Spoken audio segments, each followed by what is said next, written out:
오늘 본문은 예수님께서 예배에 대해서 말씀하신 기준입니다. 모든 성경 말씀이 하나님의 말씀이기 때문에 성경에 나오는 모든 기준은 다 중요한 기준입니다. 특별히 이 구절은 예수님이 직접 말씀하신 기준으로서 더 중요하다고도 볼 수 있습니다. 그 참된 예배의 기준은 영과 진리로 드리는 예배입니다. 그래서 지난주에는 진리로 드리는 예배에 대해 살펴봤고요. 오늘은 성령에 의한 예배에 대해 살펴보겠습니다. 성령에 의한 예배에 대해 살펴보겠습니다. 신약 성경에 보면 구약도 마찬가지지만 우리의 예배가 참된 예배가 되기 위해서는 성령에 의한 예배가 되어야 합니다. 성령에 의한 예배가 되어야 합니다. 여러 구절 중에서 이 부분에 가장 잘 볼 수 있는 구절은 빌립보서 3장 3절입니다. 아주 중요한 구절입니다. 빌립보서 3장 3절입니다. 하나님의 성령으로 봉사하며 그리스도 예수로 자랑하고 육체를 신뢰하지 아니하는 우리가 곧 할례파라. 이 구절은 우리가 복음에 대해 살펴보면서 여러 번 살펴본 구절입니다. 성경에 믿음으로 말미암는 의에 대해서 말하는 구절 중에 대표적인 한 구절이 바로 이 구절입니다. 그래서 여러분 가지고 있는 성경을 보시면 제목이 아마 하나님께로부터 말미암는 의 이렇게 제목이 달려 있을 겁니다. 그래서 이와 같이 이 구절이 믿음으로 말미암는 의, 즉 십자가의 복음에 대해서 아주 중요한 구절입니다. 그러면서 여기에 보시면 우리가 곧 할례파라, 이 말은 이미 살펴본 대로 우리가 참다운 성도라, 그런 뜻이라 이렇게 말씀드렸습니다. 왜냐하면 그 당시 초대교회 당시에 예수를 믿는 믿음만 가지고 부족하다, 예수를 믿는 믿음의 추가로 할례를 받아야 그래야 진정한 하나님의 백성이 되고 진정한 하나님의 유업을 받을 수 있다, 정통적인 하나님의 백성이 될 수 있다, 이렇게 가르치는 자들이 있었습니다. 그들은 그래서 자신들을 할례파라 불렀습니다. 그 할례파란 말은 우리야말로 진정한 하나님의 백성이라 이런 뜻입니다. 그런데 사도 바울은 그들을 개들이고 행악자들이라고 2절에서 말합니다. 왜냐하면 예수를 믿는 믿음에다 그것이 무엇이든지 육체를 의지하는 걸 더하면 그건 전적으로 육체를 신뢰하는 것과 똑같기 때문에 그것은 전혀 믿음으로 말미암는 의가 아니라 행함으로 말미암는 의를 의지하기 때문에 그것은 바로 복음의 원수되는 것이니까 그렇게 표현하고 있죠. 그러면 3절에 보면 우리가 곧 할례파라, 이 말은 우리가 곧 정통적인 하나님의 백성이라 이 뜻입니다. 우리가 진정한 하나님의 자녀라, 그 뜻이죠. 그러면서 여기 3절에 보면 진정한 하나님의 자녀의 특징 3가지를 말합니다. 진정한 하나님의 자녀의 특징 3가지를 말합니다. 그 3가지가 뭡니까? 첫째는 하나님의 성령으로 봉사하며, 둘째는 그리스도 예수로 자랑하고, 셋째는 육체를 신뢰하지 않는 것, 이렇게 표현하고 있죠. 여기에 자랑한다는 말과 신뢰한다는 말은 상호교환적이라고 여러 번 말씀드렸습니다. 그래서 우리의 신앙은 예수 그리스도를 믿고 신뢰하고 의지하고 육체를 신뢰하지 않는 것, 즉 자랑하지 않는 것, 그게 우리의 참다운 신앙입니다. 말씀드린 대로 이것이 십자가 복음, 믿음으로 말미암는 의에 관한 구절이라고 그랬잖아요. 그 대표적인 구절인데, 오직 예수 그리스도의 의를 의지해 서려면 오직 예수님의 십자가의 공로만을 의지하고 육체를 신뢰하는 모든 것들을 배설물처럼 여겨야 합니다. 그것이 참다운 성도의 특징입니다. 자, 그래서 이 구절은 복음에 대해서 말하는 구절입니다. 그 내용 자체가 그렇듯이 믿음으로 말미암는 의에 대해서 말하는 구절입니다. 그래서 여기에 보시면 지금 복음에 대해서 말하는 구절인데 예배에 대해서 말할 필요가 없는, 예배가 나올 필요가 없는 이 구절인데도 예배가 나올 뿐만 아니라 제일 먼저 나온 것을 볼 수 있죠.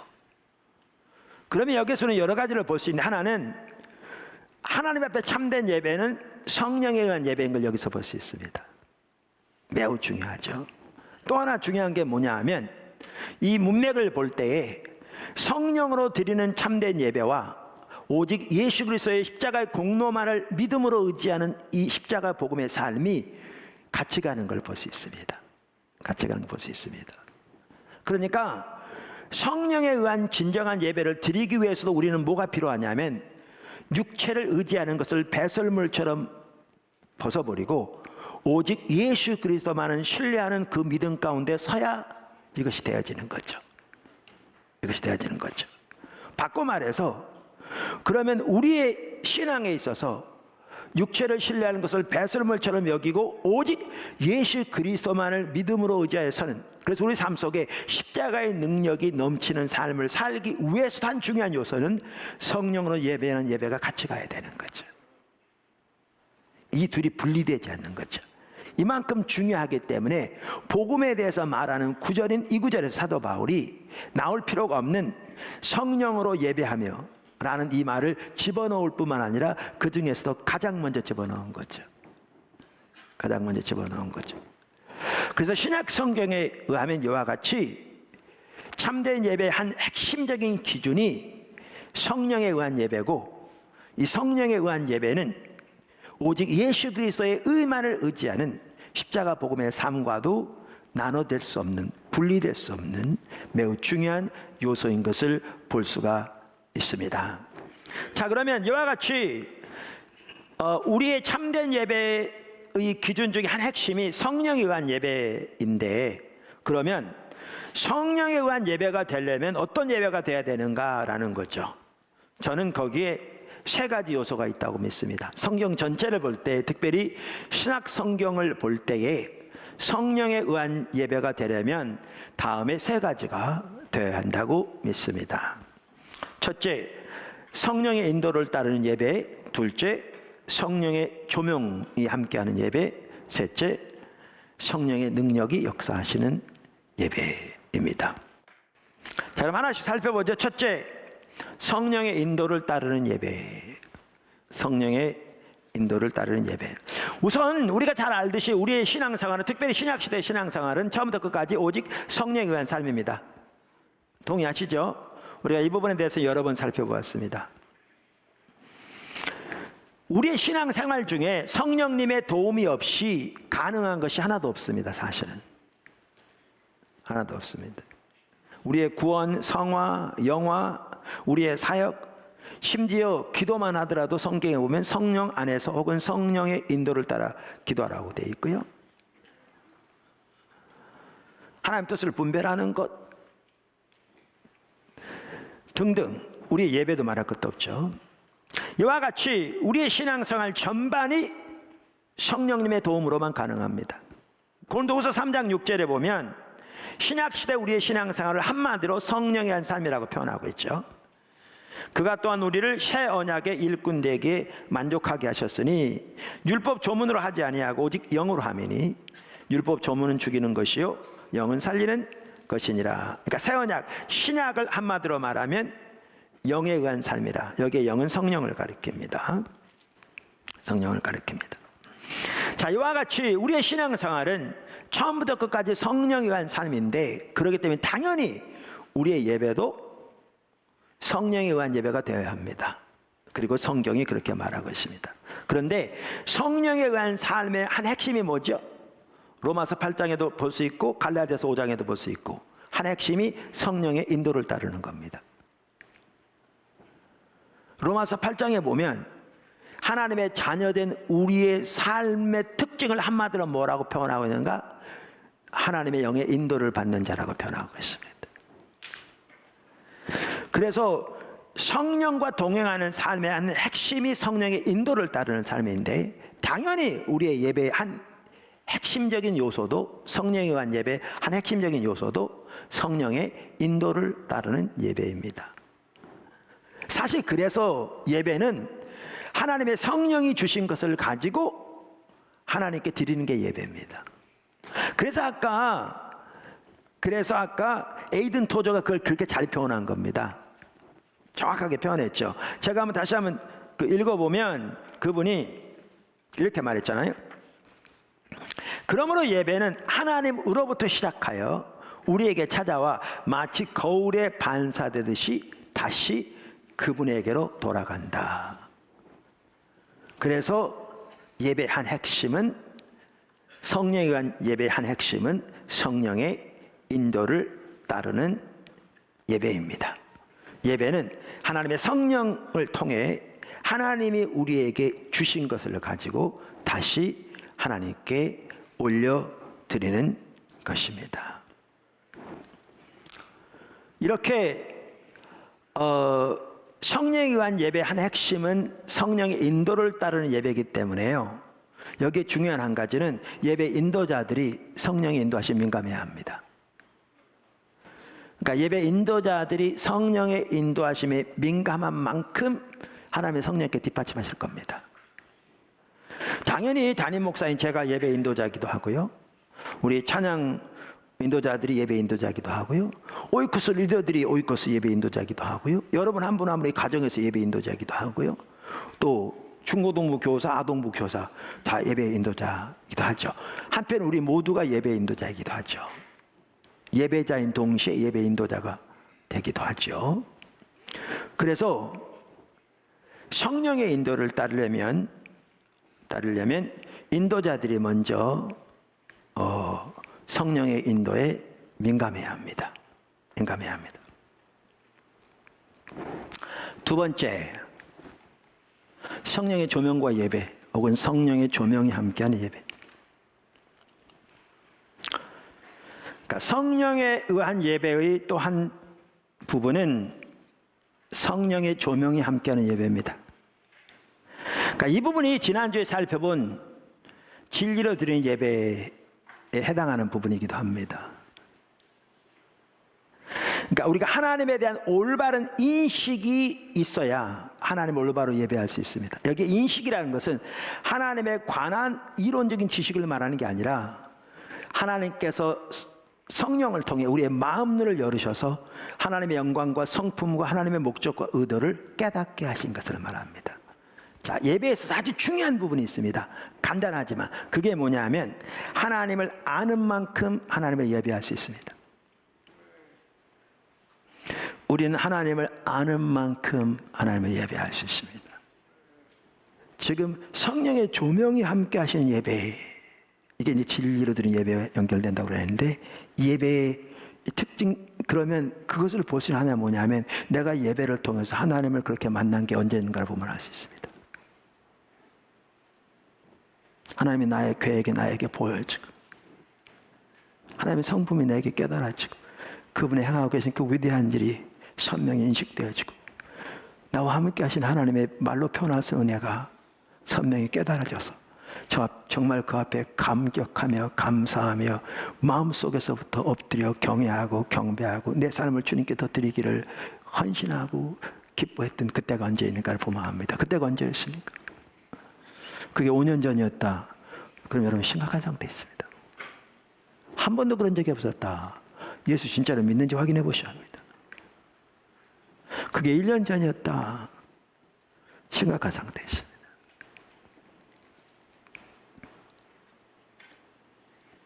그 모든 해결책도 하나님의 얼굴을 구하여 나오는 것입니다.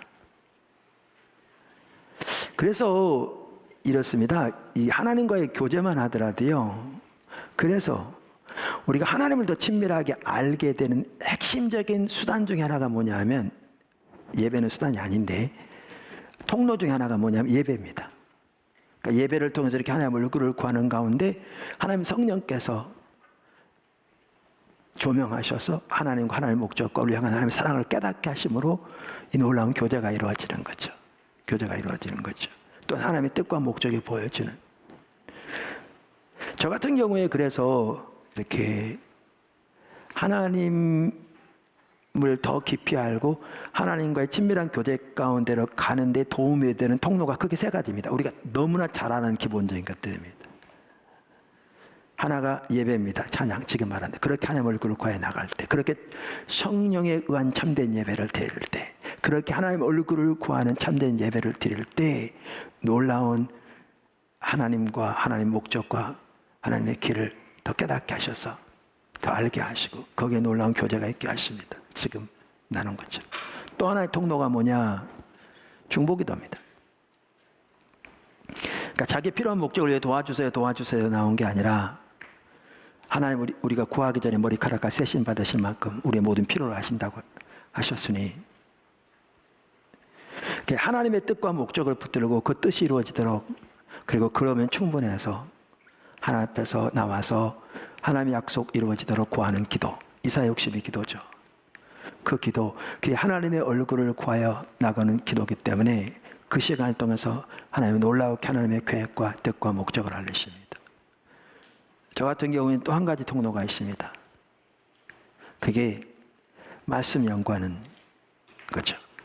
그러니까 우리가 모든 면에서 하나님을 찾는 것은 마음을 다해서 해야 되거든요. 정말 주님을 알기 위해 집중적으로 말씀을 연구할 때도 그렇고요.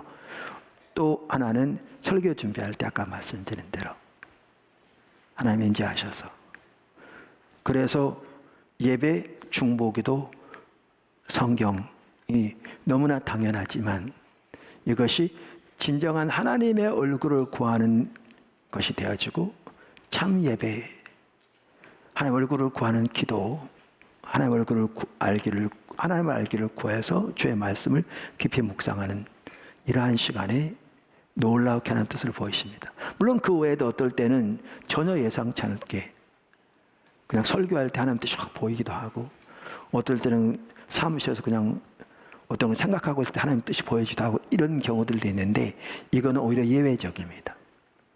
예외적입니다. 가장 주된 통로들이 그 세 가지입니다. 세 가지입니다. 자, 세 번째, 성령에 의한 예배의 세 번째 요소입니다. 성령의 능력이 역사하는 예배. 저는 이 부분도 포함된다고 확신합니다.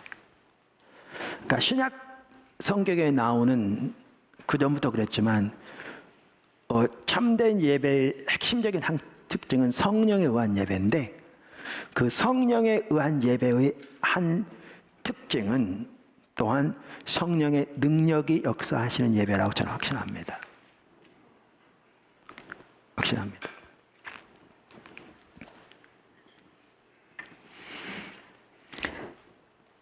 우리가 이 부분을 대표적으로 고린도전서 14장 26절에서 볼 수 있습니다. 고린도전서 14장 26절. 그런즉 형제들아 어찌할까?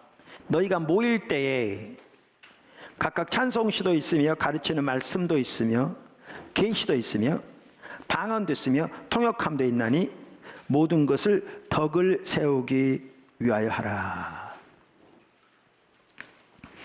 여기 모일 때라는 말은요, 그 고린도전서 10장에서부터 쭉 보면 예배로 모일 때를 말하는 것을 볼 수 있습니다. 예배로 모일 때로. 지금 이 구절이 성령의 은사에 대해서 말하는 구절인데요. 은사에 대해서 말하는 구절인데,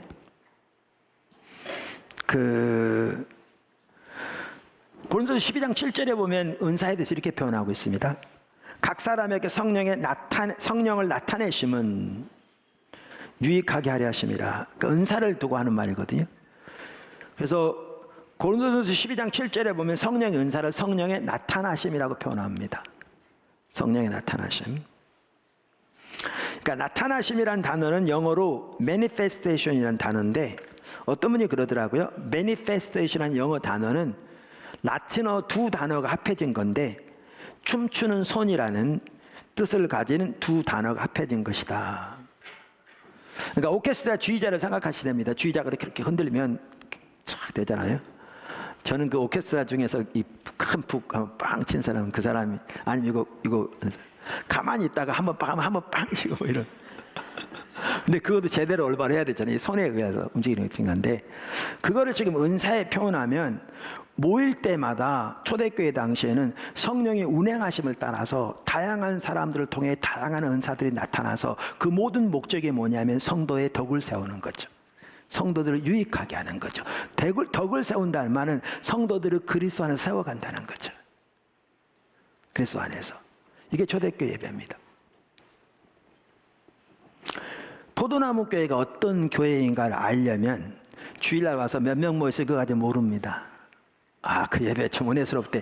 이거 가지고 사실 모릅니다. 부분적인 될 수 있어도. 포도나무 교회가 어떤 교회인가를 진정으로 알려면 성도들의 삶에 하나님 어떻게 일하고 계신가를 보아야 합니다. 저 속에 들어가서 소그룹에는 어떤 일이 일어나고 있고, 성도들 사이에 어떤 교제들이 일어나고 있고, 그들의 삶 속에 어떠한 변화들이 있고, 하나님 어떻게 그들의 삶에 일하고 계신가, 이걸 보아야 포도나무 교회 어떤 교회인가를 볼 수 있습니다. 그래서 어느 교회든지 겉으로 와서 그거 보고 교회 모릅니다. 교회는 그 속에 들어가 봐야 교회를 압니다.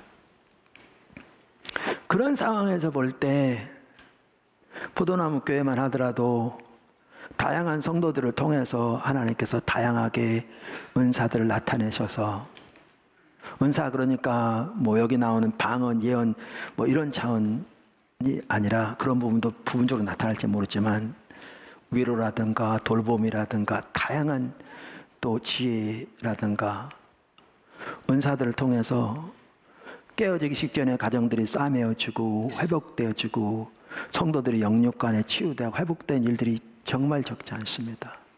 물론 지금도 가정 위기 가운데 있는 포도나무 성도는 아니라도 주변의 성도라든가 연결된 성도라든가 그런 분들이 있어서 팀들이 계속 기도하고 있기도 하지만 너무 감사하죠. 문제는 이런 일이 더 일어나기를 원합니다. 초대교회 예배처럼 우리 모일 때 오이코스 모임에서도, 지금은 이제 코로나 사태라 이렇게 줌으로 합니다. 왜냐하면 소그룹에 특별히 조심해달라고 그러는데 정부에서 말하기 전에 우리가 먼저 조심해야죠. 우리 자신을 위해서, 교회를 위해서, 이웃을 위해서. 말씀드린 대로. 근데 저는 이렇게 생각합니다. 좀 연세 드신 분들은 이렇게 줌 같은 게 익숙하지 않아서 불편할 수 있는데 우리가 생각하기 나름이거든요. 하나님은 동일하게 계세요. 그분은 무소부지하세요. 그분은 시공간을 초월하세요. 그러니까 우리가 마음을 다해서 그 시간이라도 하나님 앞에 올바로 예배하고 주님을 찾는다면, 물론 모이는 것보다는 부족하겠지만 불가피한 상황이니 한시적으로라도 그렇게 주님을 찾으면 저는 하나님께서 얼마든지 그러한 방법을 통해서도 놀랍게 역사하실 거라고 저는 믿습니다.